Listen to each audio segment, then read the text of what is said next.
These days I'm reading from the Harmonist, the writings of Srila Bhaktisiddhanta Sarasvati Thakura. And if you have studied his writing, you may have also reacted to how strongly and uncompromisingly he is over and over again stating that Bhakti, the holy name of Krishna, is the only Dharma in this age.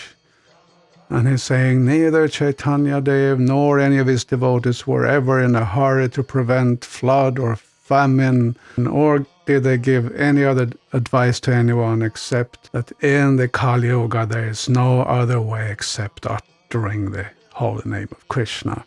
The mukti that is not attained by crores of birth in Brahmajnana can be had by one single, even namabhasa. Hundreds of famines can be gotten rid of not only by namabhasa but by namaparadha. And he's saying that in the beginning of the 20th century, in the 20s, and speaking to intellectuals in India because he had turned the Sajjana Toshani into the Harmonist. It was created originally by Srila Bhaktivinoda Thakura. And I understand it that he is addressing people who at that time thought that the main path of spirituality and piety is to help other people, such as when there are famines and floods, or to build hospitals. And there are those missions that were created back then in India that did just that. So what's wrong with doing that, one may say? Well, he didn't say it's wrong, but he's emphasizing Nam Kirtan. And I can hear many people saying when they hear this today, oh yeah, you mean that we could solve all these formidable problems in the world today by just going Hare Krishna, Hare Rama? And of course it takes a certain person to actually understand what he is saying, because what he is really saying is that should people, groups of people, societies of people take shelter of the chanting of this whole name of Krishna, glorification of God, whole name of God, then they will be immersed in God. They will be sheltered in God. And as we learn, Krishna and Krishna's holy name are not different. When you chant the whole name of God, then God is present right here where you are, right here in your life.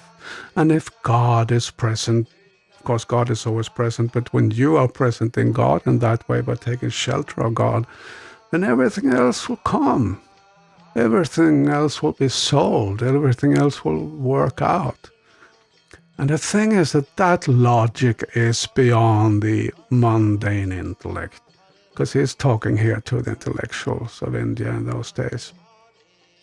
It's a higher level. And of course the mundane intellectual will say that, oh yeah, sure, can you prove that scientifically? All floods and famines and disasters and diseases, pandemics, that they all can and will just disappear if we go out on the streets to chant Hare Krishna. But then I'm thinking back to my own insignificant life, which nevertheless I can testify has been an example of that.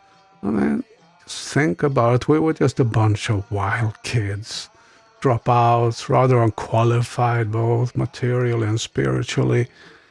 But we took shelter of the holy name. We chanted those 16 rounds on our beads. We made the vow and we stuck to it. At least some of us. We went out there on the street, chanted Hare Nam, and we sold those books, chanting and chanting. We didn't understand maybe very much. I didn't understand much of that. We did it on faith, and well, in the beginning I was told, yes, this name of God is not different from God, so you chant and you're associating with God directly. And I tried it, and I was happy when I did it. Something happened. I didn't even need to get it explained philosophically or scientifically. This was a scientific experiment in itself.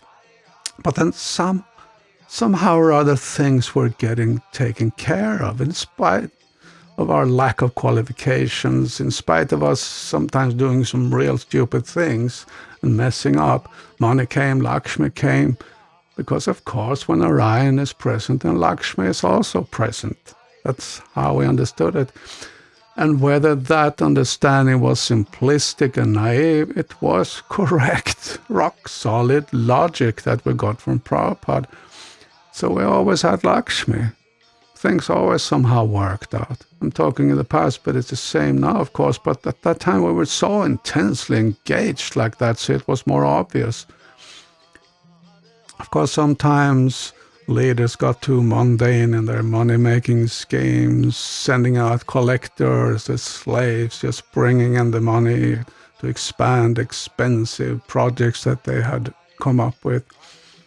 But even before that, maybe especially before that, I'll say things were running on that presence of Krishna, Lakshmi Narayan, Radha Krishna, Gonitai. And I take it that that's what Srila Bhaktisiddhanta Sarasvati Thakura is talking about here, as relevant today as ever.